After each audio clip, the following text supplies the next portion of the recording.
sebelah saya ada Kurniawan Arif dan di sebelahnya ada Jamil Fairuz dan di sini ada Faisal Azhar. Kami di sini akan menjelaskan tentang transformasi Lorentz. Materi pertama akan dibawakan oleh Kurniawan Arif. Transformasi Lorentz. Apa itu transformasi Lorentz? Dalam ilmu fisika, transformasi Lorentz merupakan transformasi koordinat untuk gerak partikel yang sangat cepat mendekati kecepatan cahaya. Transformasi Lorentz menyatakan bahwa waktu bersifat relatif, sehingga kejadian yang diamati oleh dua pengamat pada 2, 3 dan kerangka acuan yang berada di terjadi pada suatu waktu yang sama. Dan di sini ada penemunya adalah Hendrik Anton Lorentz. Transformasi Lorentz ini merupakan hasil dari usaha fisikawan Belanda, yaitu Hendrik Anton Lorentz pada tahun 1890 untuk menjelaskan mengapa laju cahaya tidak dipengaruhi oleh kerangka acuan. Untuk mengukur jarak dan sebuah jam untuk mengukur interval waktu bisa menggunakan sebuah sistem koordinat lokal, biasanya koordinat Cartesius.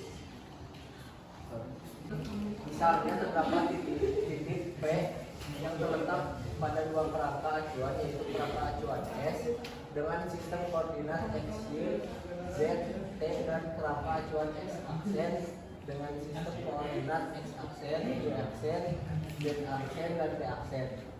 Lorentz menyatakan bahwa waktu bersifat relatif sehingga T aksen tidak sama dengan Z. Sehingga persamaan yang menyatakan hubungan antara koordinat pada kerangka acuan S dan X aksen ditulis sebagai berikut. Di persamaan tersebut diketahui bahwa T aksen sama dengan Y dalam kurung T kurang Tx per C kuadrat. X aksen sama dengan Y dalam kurung S kurang T. Y sama dengan 1 per akar 1 minus PA P kuadrat per C kuadrat.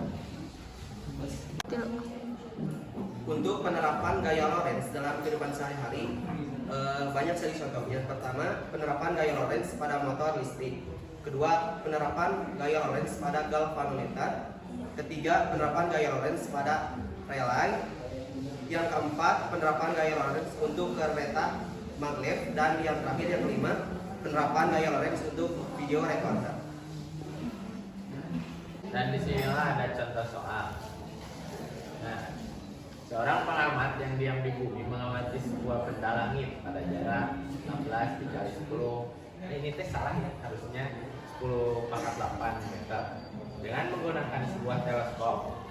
Jika sebuah pesawat antariksa melintas pengamat tersebut dengan kecepatan konstan 0,1 kolom lurus ke arah benda langit tersebut, tentukanlah jarak benda langit dari pesawat antariksa tersebut setelah 10 sekon. Nah di sini diketahui dengan X-nya 16 dikali 10⁻8 meter, V-nya 0,1 kolom dan T-nya adalah 10 sekon. Dan diketahuinya dan ditanyakannya adalah jarak. Ini adalah rumusnya dan ini adalah hasilnya. Sekian presentasi dari kami. Apabila ada pertanyaan, mohon dikemukakan. Ya. Pertanyaannya, apa perbedaan transformasi Lorentz dengan Galileo?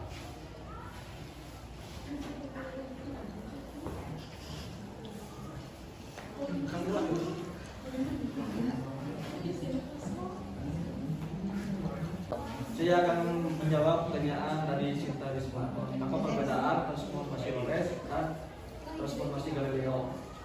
Menurut teori relativitas khusus, transformasi Galileo berlaku jika kecepatan benda cukup rendah atau lebih lambat daripada kecepatan cahaya. Sedangkan transformasi Lorentz berlaku umum untuk semua kecepatan bahkan mendekati kecepatan cahaya. Apakah ada pertanyaan lagi? Ya, Ajeng? Izin bertanya, Ya. kapan terjadinya transformasi Lorentz? Oke, saya akan menjawab pertanyaan dari Ajeng, yaitu kapan terjadinya transformasi Lorentz. Dalam sejarahnya, transformasi Lorentz ini merupakan hasil dari usaha fisikawan Belanda, yaitu H.A. Lorentz pada tahun 1980 untuk menjelaskan mengapa laju cahaya tidak dipengaruhi oleh kerangka acuan dan untuk memahami simetri dan hukum-hukum elektromagnetisme. Cukup jelas. Sudah, Apa? terima kasih. Apa ada pertanyaan lagi? Tidak.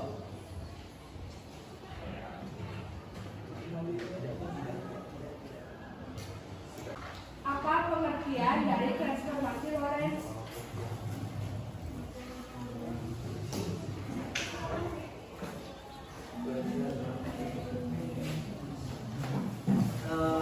Pengertian dari transformasi Lorentz adalah seperangkat transformasi linear atau suatu parameter dari suatu sistem koordinat suatu kerangka acuan dalam ruang waktu ke kerangka yang lain, bergerak dengan kecepatan yang konstan relatif terhadap kerangka yang awal.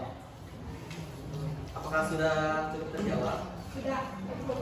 Apakah ada pertanyaan lagi? Tidak, Tidak.